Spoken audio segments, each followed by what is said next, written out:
So precision agriculture is using technologies like GPS, which we all have on our phone, GIS, geographic information systems, and artificial intelligence to monitor and manage crop and livestock production with a very high degree of accuracy, an increasingly high degree of accuracy. And the difference between that concept and traditional agriculture is that 15, 20, 30 years ago, a lot of agriculture was based on visual interpretation or other tools and instruments, but this is much more accurate and much more time sensitive.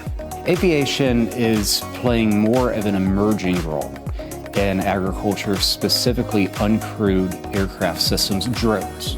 And we're seeing drones used for crop spraying and for crop growth sensing.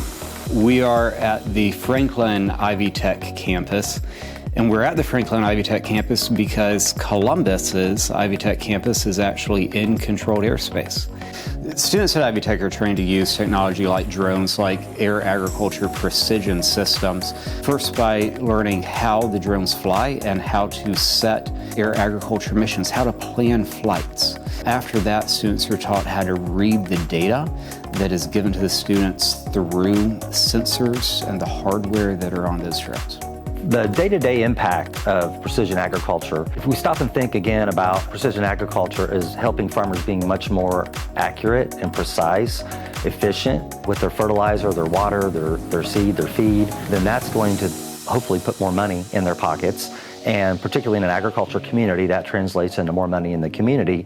But overall, we see jobs, we see higher paying jobs in a community, and we can also possibly see bigger scale with these efficiencies over time. You know, there's less and less land to grow crops on, and we have to do a much better job.